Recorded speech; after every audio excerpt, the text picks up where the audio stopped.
Vamos entonces a comenzar, ¿verdad? Con una oración y inclinemos nuestros rostros, hermanos. Vamos a orar. Amantísimo Dios y Padre Celestial, te damos gracias, Señor, en esta hora. Gracias por esta oportunidad que tú nos das de estar aquí, Dios mío, para alabar y glorificar tu nombre y compartir tu palabra. Oh Señor, yo te pido que seas tú hablando a través de mis labios, Señor, y que tú, Dios mío, nos dejes el entendimiento, Señor, y el mensaje que tú quieres en esta hora para tu pueblo, Señor, que tú tienes para tu pueblo, Señor. Gracias, Padre amado. Gracias, Padre Celestial. Amén, hermano. Es un privilegio y un placer, ¿verdad?, estar con ustedes. Y me gustaría que fuéramos a Primera de Pedro, capítulo 1. Primera de Pedro, capítulo 1, versículo 13 al 21. Y hoy vamos a hablar del llamamiento a una vida santa. Llamamiento a una vida santa. Primera de Pedro, capítulo 1, versículo 13.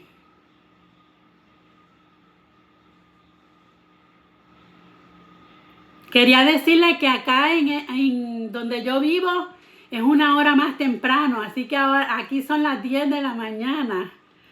Y luego cuando el tiempo cambie, cuando la hora cambie, entonces ya vamos a tener la misma hora. Pero ahora mismo es una hora más temprano. Por eso no estaba segura de a qué hora era que me tocaba la clase. ¿Ya lo tienen? Primera de Pedro 1, versículo 13. Y dice así: la palabra del Señor se lee en el nombre del Padre, del Hijo y del Espíritu Santo. Por tanto, ceñid los lomos de vuestro entendimiento, sed sobrios y esperad por completo en la gracia que se os traerá cuando Jesucristo sea manifestado. Como hijos obedientes, no os conforméis a los deseos que antes teníais estando en vuestra ignorancia, sino como aquel que os llamó es santo, sed también vosotros santos en toda vuestra manera de vivir. Porque escrito está: sed santos porque yo soy santo.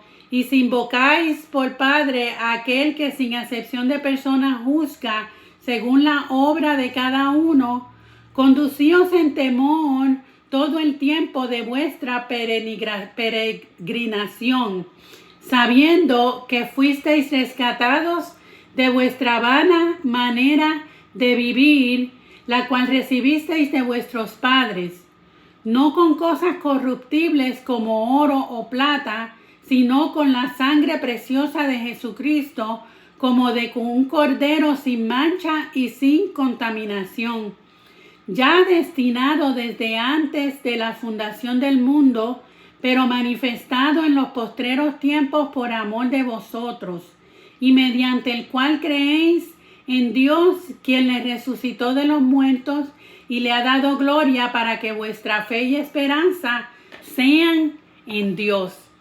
Amén, amén. Por tanto, dice la palabra, ceñid los lomos de vuestro entendimiento, sed sobrios y esperad por completo en la gracia que se os traerá cuando Jesucristo sea manifestado. Sed santo. ¿Quién me puede decir qué significa la palabra santo?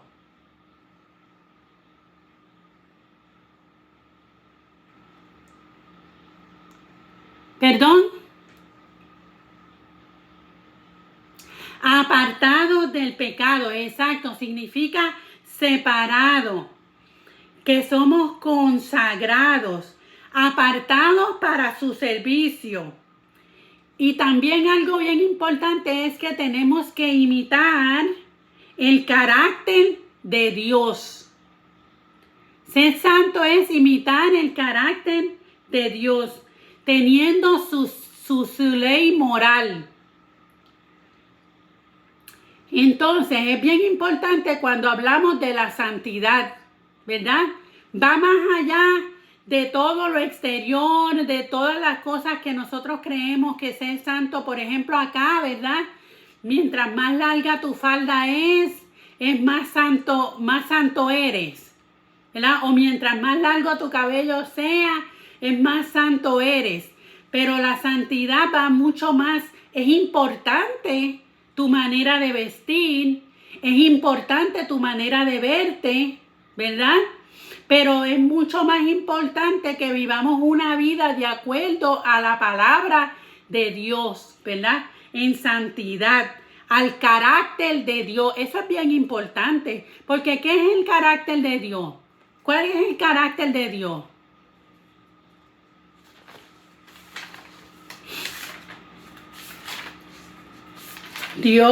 El carácter de Dios Dios es un Dios digno de confianza, es un Dios justo, un Dios santo, un Dios misericordioso, ¿verdad? Así que es bien importante cuando hablamos del carácter de Dios. Vamos a ver entonces, para avanzar, ¿verdad? Pedro, la carta de Pedro se escribió, ¿verdad? Fue escrita por Pedro, por el apóstol Pedro, y fue escrita aproximadamente en el año 64 después de Cristo, y fue escrita para los cristianos que estaban expatriados en la dispersión, ¿verdad? ¿Y qué es la dispersión o diáspora? Es un grupo de judíos que por diversas razones y sobre todo a partir del cautiverio vivían fuera de Palestina. Ellos vivían fuera de la ciudad de Palestina. Algunos fueron llevados como prisioneros a tierras lejanas como Babilonia, y otros se dispersaron por razones del comercio, diferentes razones. Es como si yo dijera los peruanos que viven en Estados Unidos. Esa es la diáspora, ¿verdad? No viven en Perú, viven fuera de Perú, pero siguen siendo peruanos, ¿verdad? Entonces, para esas personas fue escrita esta epístola, esta carta de Pedro. Donde quiera que ellos iban, ellos construían una sinagoga. Y vemos que era como un templo. Y vemos que Pablo, cada vez que iba a cada ciudad, él comenzaba visitando la sinagoga en el día de reposo. Y allá les hablaba a los judíos que estaban en los diferentes lugares. Eran dirigidas a las iglesias en general. Esta carta fue escrita para la iglesia en general, a los extranjeros diseminados por todo el Ponto, Galacia, Capadocia, Asia y Bitinia. Se les conoce también como las epístolas católicas, las epístolas universales o católicas. Y se introdujeron gradualmente en la Sagrada Escritura y fueron reconocidas por toda la iglesia. ¿Para qué se escribió esta carta? Esta carta da aliento a los que estaban sufriendo la persecución, porque ellos estaban siendo perseguidos en ese momento, muchos cristianos. Y también habla de la segunda venida. Los destinatarios, ¿a quién se le escribió? Eran mayormente gentiles. Por eso Pedro usó su nombre griego, ¿verdad? Pedro. ¿Y dónde fue escrita esta carta? Esta carta fue escrita en Roma. Se escribió porque la iglesia estaba en peligro de persecución. Hubo un emperador romano llamado Nerón, que en el año 64 después de Cristo hubo un fuego muy grande en la ciudad de Roma. No sé si ustedes saben esto, ¿verdad? Hubo un fuego muy grande y se descontroló y estuvo ardiendo por 3 días y 3 noches. Entonces, el pueblo pensó que fue el mismo Nerón el que fue la causa del fuego, porque a él le gustaba construir y reconstruir la ciudad. Entonces el pueblo creía que fue el mismo Nerón la causa, pero él, para desviar la atención de a sí mismo, él culpó a los cristianos de que eran los causantes de ese fuego tan grande que hubo en la ciudad. Los cristianos ya eran víctimas de ciertas calumnias, ¿verdad? Porque los cristianos hacían el culto de la Santa Cena y ellos eran solamente las personas bautizadas podían estar en la Santa Cena. Y entonces ellos decían, los que no sabían qué era lo que sucedía en la Santa Cena, ellos decían que los cristianos se comían a los niños, ¿verdad? Como parte de la Santa Cena, el cuerpo de un recién nacido. Y también decían que en esa cena, esos cultos, como los cristianos se besaban, se daban el beso de la paz, ¿verdad? Ellos decían que hacían unas orgías. Y ya los cristianos tenían una reputación, ¿verdad? Porque la gente no sabía en realidad qué era lo que estaba sucediendo en esa Santa Cena y en la cultura, en los cultos de los cristianos. Entonces solamente especulaban y decían cosas que no eran ciertas, ¿verdad? Y entonces, porque nosotros nos tratamos de hermanos, el hermano Aníbal, la hermana Vanessa, ¿verdad? Nos tratamos de hermanos y ellos hasta se creían que se casaban entre sí, ¿verdad? Los romanos se creían y por eso los cristianos no eran recibidos. Era la ignorancia que ellos tenían de lo que en realidad estaba sucediendo en ese tiempo. Entonces, ¿qué hacía Nerón? Nerón le ponían brea a los cristianos en el cuerpo y los quemaban como antorchas, los hacían como antorchas vivas, ¿verdad? Los prendían en fuego. Imagínense, y nosotros no padecemos esas cosas. Nosotros hoy en día vivimos un evangelio que podemos predicar libremente. Y entonces no estamos siendo perseguidos, ¿verdad? Por nuestra religión. Los vestían de pieles de animales salvajes y los echaban a los perros de caza para que se los comieran vivos. Entonces ellos estaban pasando por una persecución y bajo esta persecución Pedro escribe esta carta para darle ánimo a los cristianos que estaban siendo perseguidos. El propósito de la carta era fortalecer a los creyentes perseguidos en las pruebas que ellos estaban pasando. Vamos a ver el versículo primero, dice: por tanto, ceñid los lomos de vuestro entendimiento, sed sobrios y esperad por completo en la gracia que os traerá cuando Jesucristo sea manifestado. Vemos tres ideas importantes en este versículo. Ceñid los lomos de vuestro entendimiento, sed sobrios y esperad, ¿verdad? Por completo en la gracia que se os traerá cuando Jesucristo sea manifestado. Esperad, sed sobrios, ceñid los lomos de vuestro entendimiento. Sed sobrios y esperad.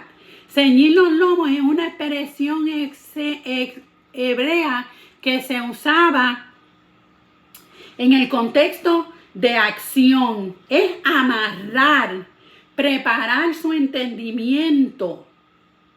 Es ceñir, ¿verdad? Apretar, ajustar, estar listos para salir, a actuar. Es como cuando los judíos, ¿verdad? Estaban en Egipto.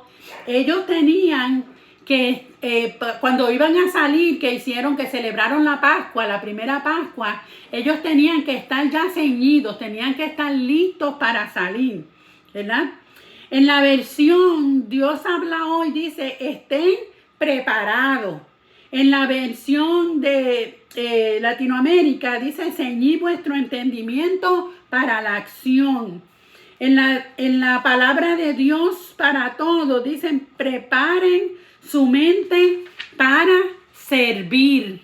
Eso es lo que significa ceñir los lomos de vuestro entendimiento. Estar ya preparado, disponernos para actuar con inteligencia.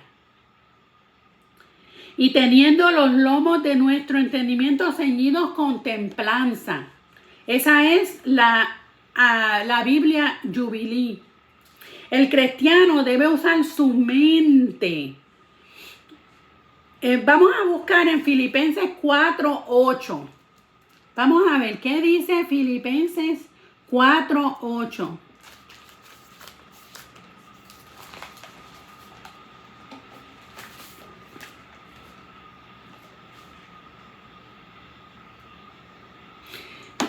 Hermanos, si voy muy rápido, me dejan saber.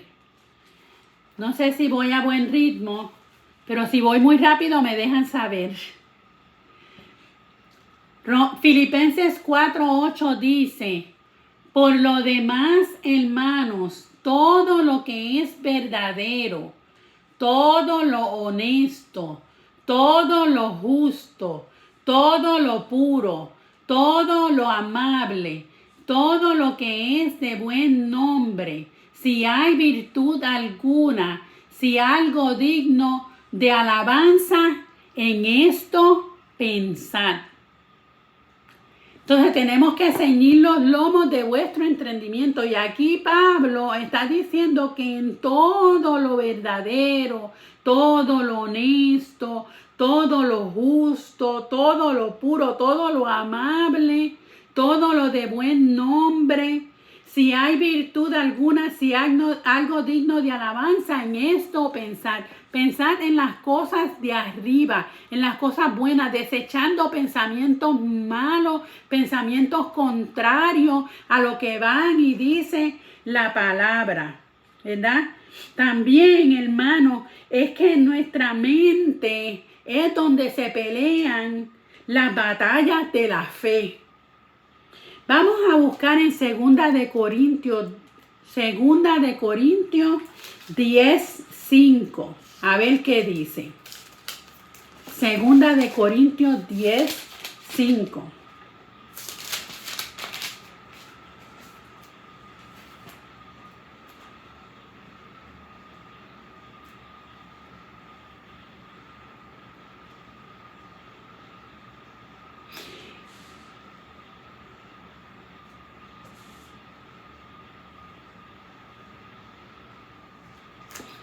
Amén.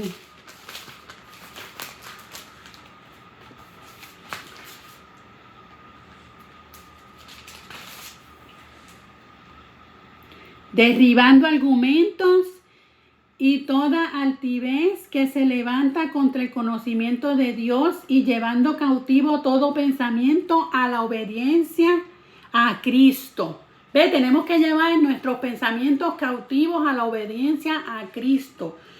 Derribando todo argumento y toda altivez que se levanta contra el conocimiento de Dios. Entonces, también, hermano, no podemos dejarnos engañar por falsos maestros.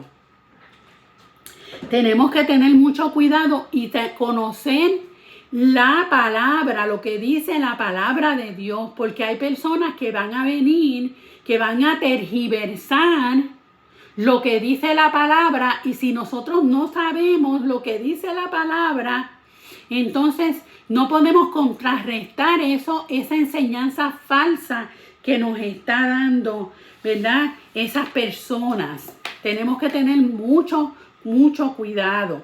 saber, es importante saber lo que dice la palabra, prepararnos mucho. Y ustedes quizás digan, ¿y cómo se aplica esto al campo misionero? Pues hermanos, porque nosotros como misioneros, ¿verdad? Tenemos que llevar la palabra y vivir una vida santa delante del Señor. O sea, no solamente como misioneros, sino como cristianos en sí. Estamos llamados a vivir una vida santa. Y eso empieza, ¿verdad? Las batallas empiezan por nuestra mente. Tenemos que llevar ese conocimiento cautivo. La otra parte dice sed sobrios. Sed sobrios, ¿verdad? El versículo sigue y dice sed sobrio. ¿Y qué es una persona sobria?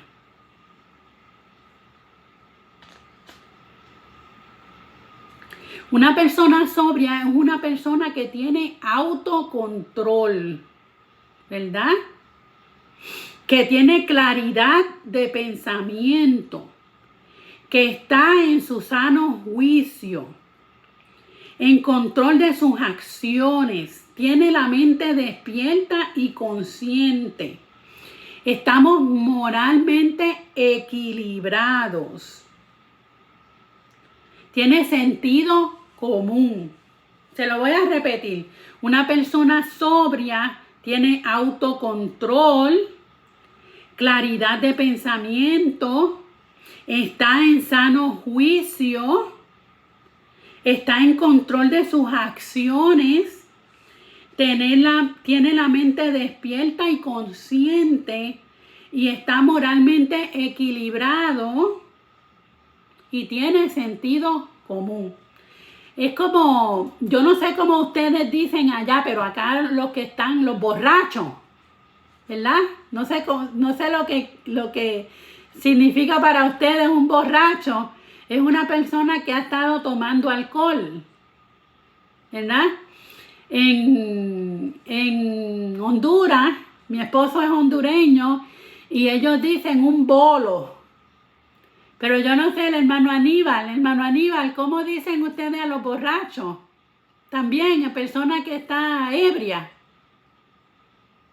¿O cómo dice? ¿Perdón? Es igual, ok. Una persona borracha, ¿verdad? Es una persona que está ebria. Esa persona no tiene equilibrio, ¿verdad? No sabe lo que dice. O si sabe lo que dice, no le importa, ¿verdad?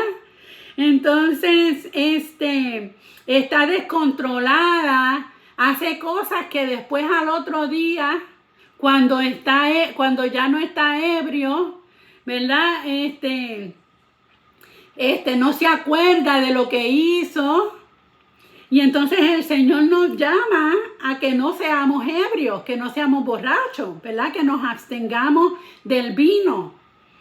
Pero que seamos sobrios, Entonces, a contrario, ¿verdad? De una persona que está ebria, que está borracha, nosotros estamos llamados a ser sobrios, porque podemos tener autocontrol.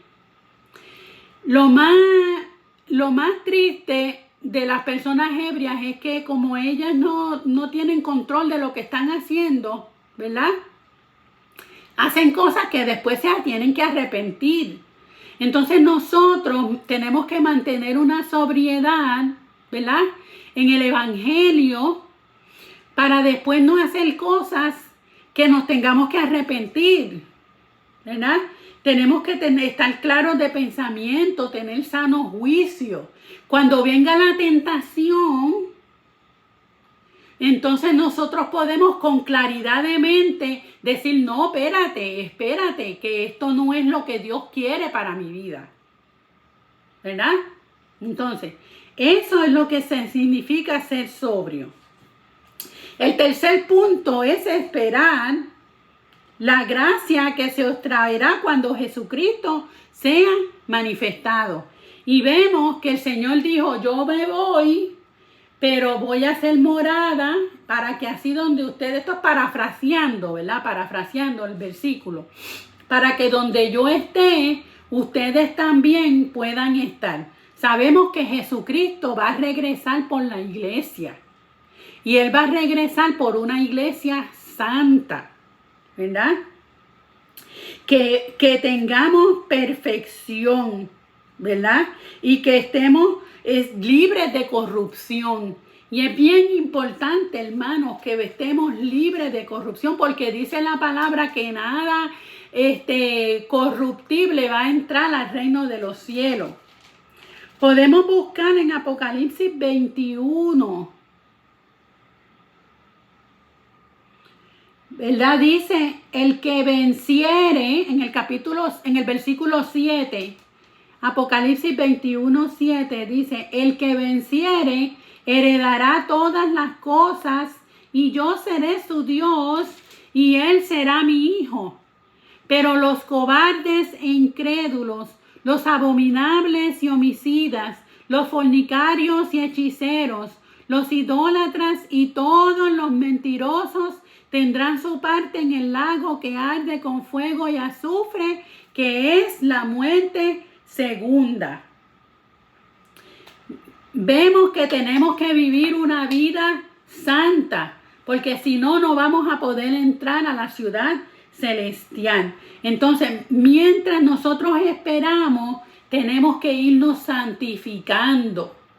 Sabemos que es un proceso en el que estamos, ¿verdad? No somos perfectos, no podemos pretender haberlo alcanzado todo, pero estamos luchando todos los días. Es una decisión consciente que tenemos que hacer todos los días, de que hoy yo voy a buscar al Señor y voy a vivir una vida santa para Él. Y entonces, porque cuando entonces lleguemos al reino de los cielos, ahí vamos ya a haber alcanzado la perfección, ¿verdad? Y vamos a tener unos cuerpos renovados. Si estamos enfermos ahora, ya en el cielo no vamos a tener enfermedades, ya no va a haber muerte, no va a haber ya más dolor. Vamos a tener cuerpos renovados.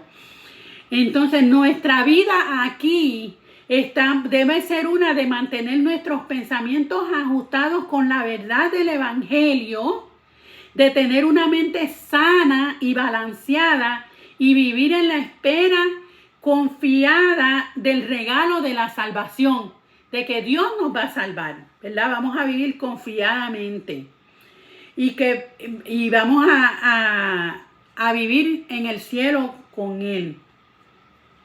Vamos a vivir en obediencia a Él, ¿verdad? Y la obediencia es disposición para cumplir los mandatos de un superior, que en este caso estamos hablando de Cristo, de nuestro Dios, ¿verdad? En el versículo 14 vemos que debemos ser hijos obedientes. Como hijos obedientes, no os conforméis, y estoy leyendo en 1 de Pedro 1:14, como hijos obedientes, no os conforméis a los deseos que antes teníais, estando en vuestra ignorancia. ¿Verdad? Entonces, para desarrollar una vida de obediencia, Dios nos ha dado dos cosas, ¿verdad? Entre otras cosas, Dios nos dio su ley, que es su palabra, ¿verdad? Aquí está todo lo que tenemos que seguir, ¿verdad? Están todas las enseñanzas que debemos seguir para vivir una vida santa. Y cómo debemos vivir en este mundo. Y también Dios nos dio el Espíritu Santo, que es una guía que nos indica la voluntad de Dios para nuestra vida. El Espíritu Santo. Por eso en la clase anterior yo le decía que era bien importante buscar el Espíritu Santo, ¿verdad? Tenemos que buscar el Espíritu Santo porque es nuestra guía para que vivamos una vida donde nos refleja la voluntad de Dios para nuestras vidas. En la segunda parte del versículo dice que no debemos conformarnos a los deseos de la carne. No debemos conformarnos a los deseos de la carne. Romanos 12:2. Vamos a ver qué dice Romanos 12:2.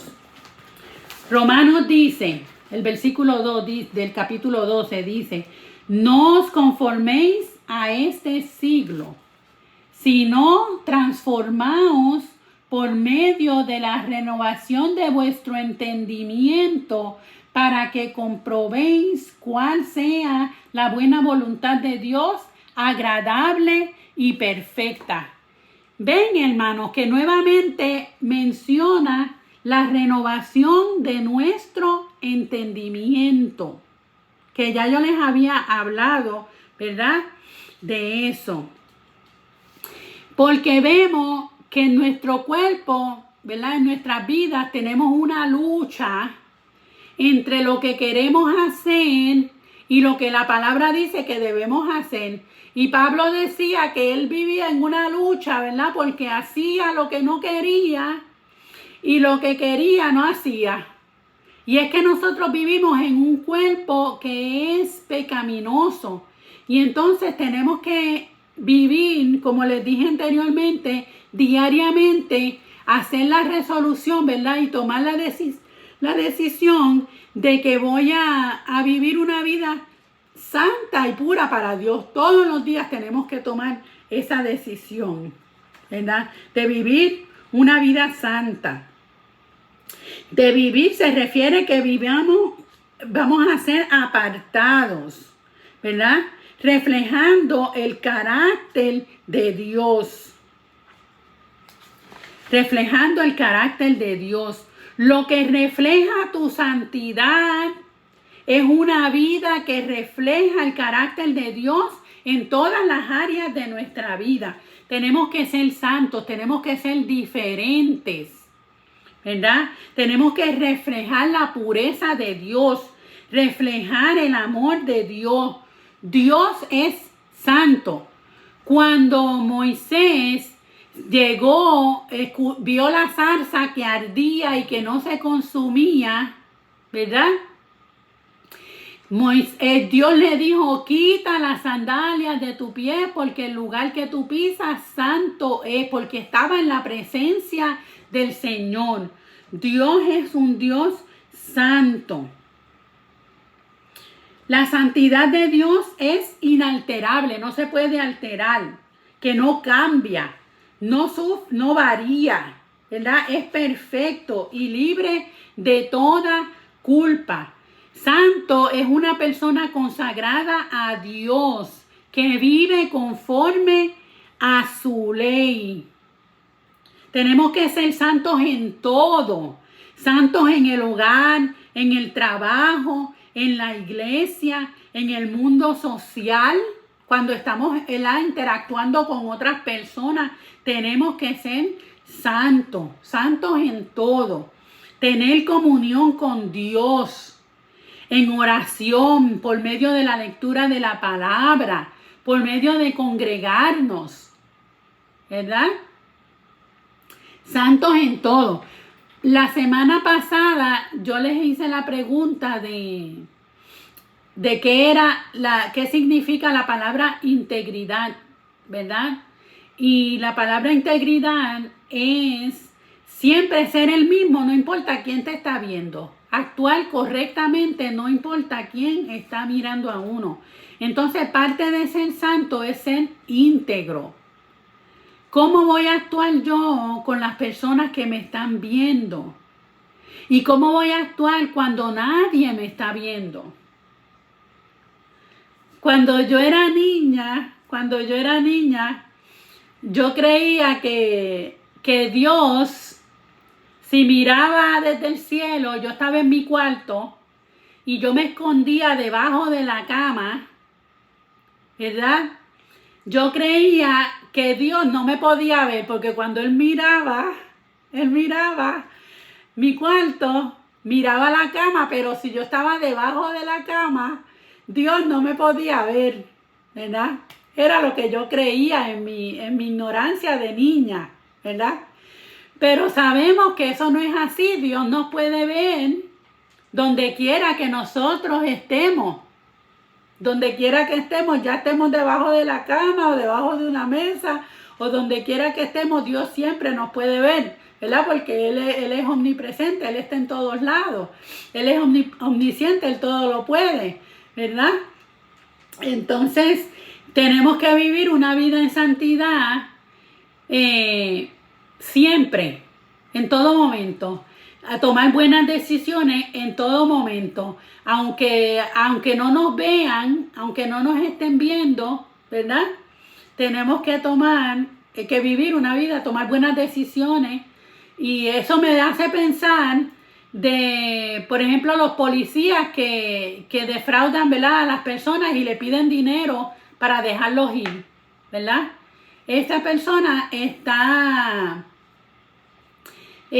actuando de una forma ilegal, ¿verdad?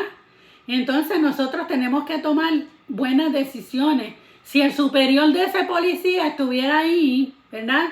Él no haría eso porque es ilegal. Entonces nosotros también tenemos que actuar de forma correcta todo el tiempo. A esto es lo que quiero llegar, que tenemos que actuar de forma correcta todo el tiempo. Demostrar el carácter de Dios en nuestras vidas. Dios es un Dios justo, como le dije anteriormente. Es un Dios que uno puede confiar en Él, digno de confianza. Un Dios santo, un Dios misericordioso.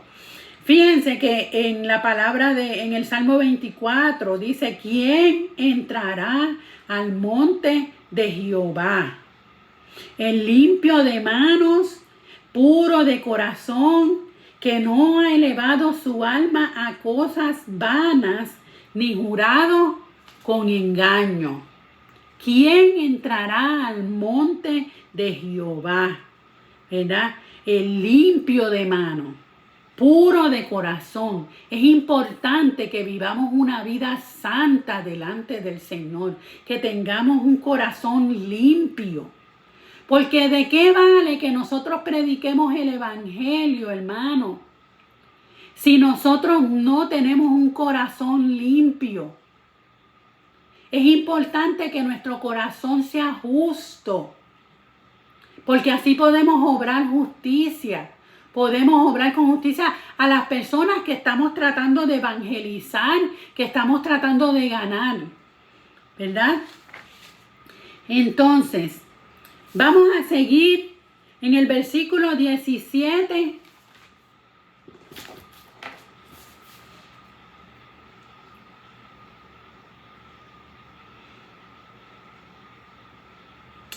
Y si invocáis por Padre a aquel que sin acepción de personas juzga según la obra de cada uno, conducíos en temor todo el tiempo de vuestra peregrinación.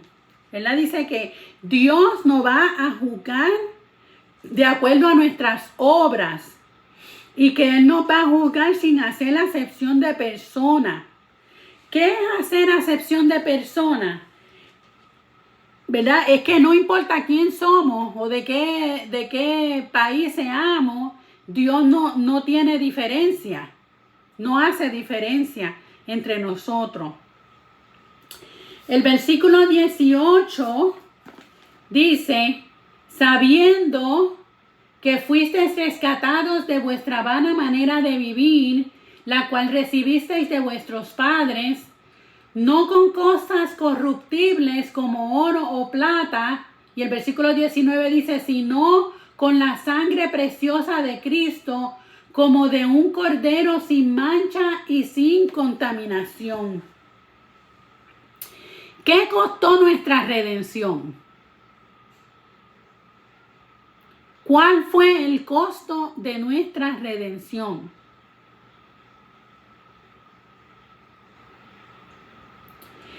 Hermanos, el costo de nuestra redención fue la sangre de Cristo. La sangre de Cristo fue lo que costó, ¿verdad? Para que nosotros hoy tengamos redención, seamos redimidos. La sangre de Cristo fue el costo de nuestra redención. Él nos redimió del pecado por medio de su sacrificio en la cruz del Calvario. Hoy nosotros podemos estar limpios delante de Él, delante de Dios, porque Dios no tolera el pecado. Y nosotros hoy podemos venir delante del Señor, ¿verdad? Delante de Dios, confiados en que Él es un Dios justo, un juez justo, ¿verdad? Y podemos presentarnos libremente delante de Él porque Jesús murió por nosotros en la cruz del Calvario y por medio de ese sacrificio nos limpió de todo pecado. Fuimos redimidos del pecado y fuimos redimidos con un precio muy alto. Dice la palabra en ese versículo que no fue con oro ni plata, sino con la sangre del Cordero.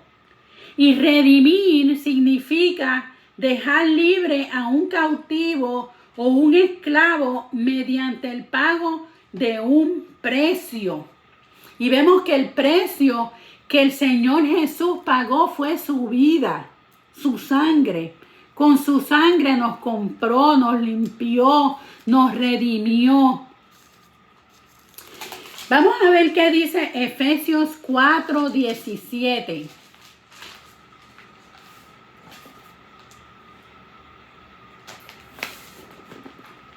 Efesios 4:17 dice: Esto pues digo y requiero en el Señor, que ya no andéis como los otros gentiles que andan en la vanidad de su mente, teniendo el entendimiento entenebrecido, ajenos de la vida de Dios por la ignorancia que en ellos hay, por la dureza de su corazón.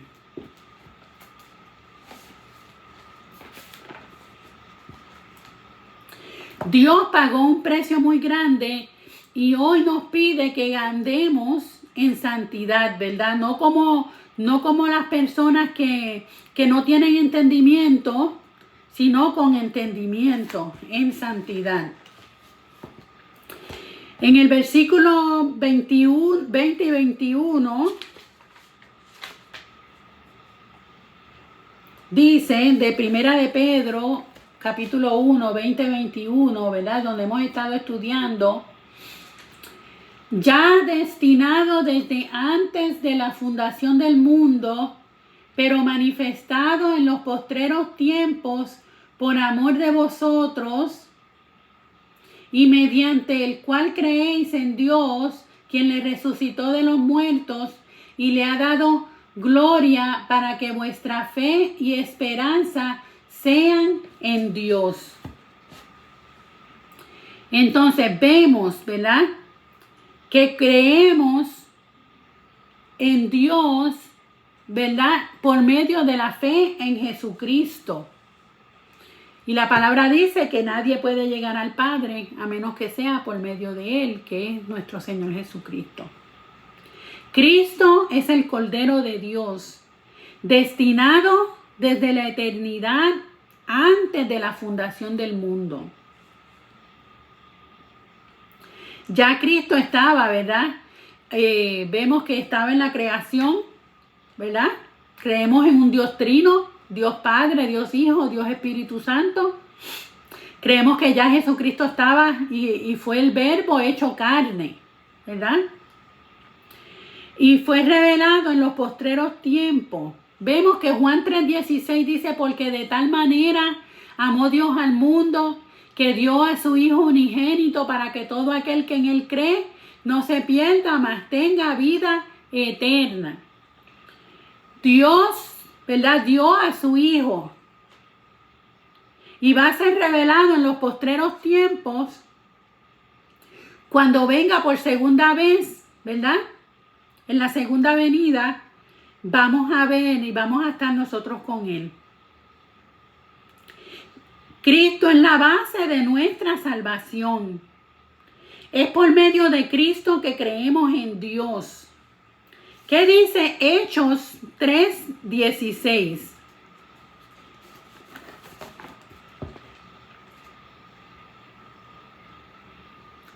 Hechos 3:16.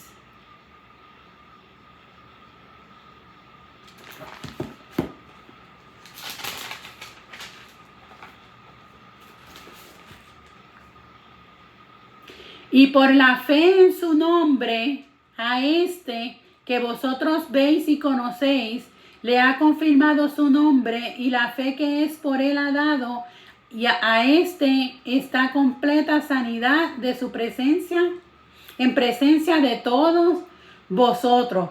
Pero el versículo 15 dice, y matasteis al autor de la vida, a quien Dios ha resucitado de los muertos, de lo cual nosotros somos testigos.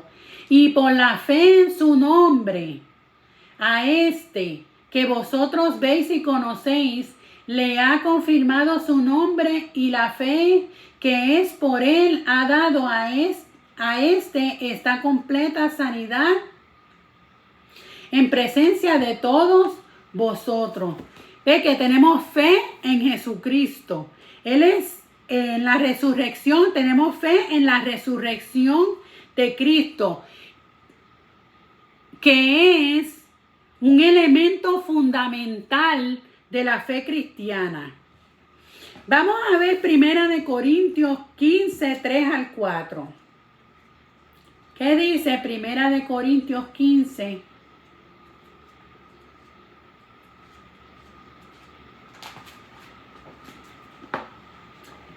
3 al 4 dice, porque primeramente os he enseñado lo que asimismo recibí, que Cristo murió por nuestros pecados, conforme a la Escritura, y que fue sepultado y que resucitó al tercer día, conforme a las Escrituras.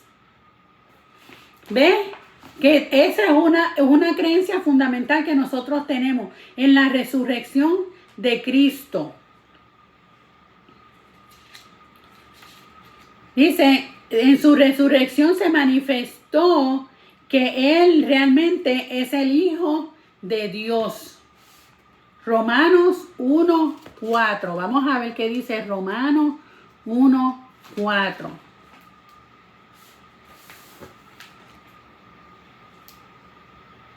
Que fue declarado Hijo de Dios con poder según el Espíritu de Santidad por la resurrección de entre los muertos. Sabemos, ¿verdad? Y creemos que Cristo resucitó. Y eso estamos hablando, ¿verdad? Esto es hablando de los versículos 20 y 21 que habla, ¿verdad? De que creemos en Cristo, que Cristo resucitó de los muertos, que Dios resucitó a Cristo de los muertos y le ha dado gloria para que nuestra fe y esperanza sean en Dios.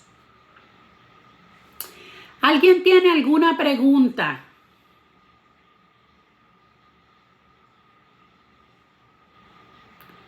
¿O algún comentario?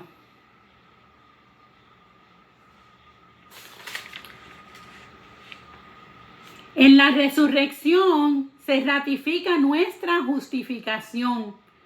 Es en la resurrección de Cristo que garantiza la nuestra. ¿Verdad? Porque creemos que Él resucitó, nosotros también vamos a resucitar, ¿verdad? Vamos a ser levantados cuando suene la final trompeta. 1 Corintios 15. Vamos a ver qué dice 1 Corintios 15. 20, versículo 20. 1 Corintios 15.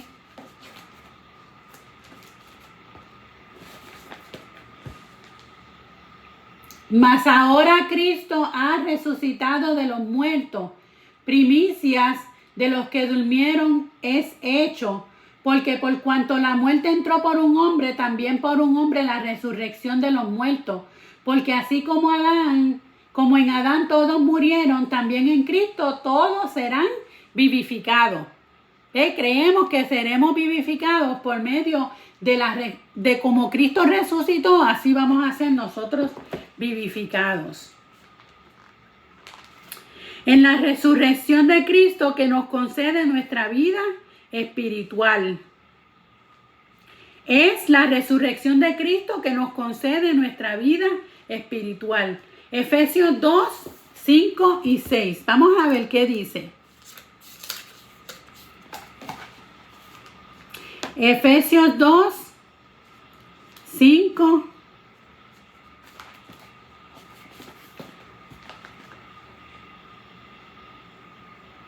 Dice, aún estando nosotros muertos en pecado, nos dio vida juntamente con Cristo. Por gracia sois salvos, y juntamente con Él nos resucitó, y asimismo nos hizo sentar en los lugares celestiales con Cristo Jesús. Por medio de Cristo Jesús, ¿verdad? Es que nosotros, ¿verdad? Que nos concede tener una vida espiritual.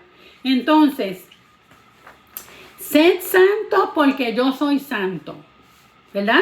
El tema de hoy es llamamiento a una vida santa. Yo espero poderles haber explicado bien, ¿verdad? Lo que es vivir una vida santa delante del Señor y por qué debemos vivir una vida santa delante del Señor. Entonces, hasta aquí mis palabras.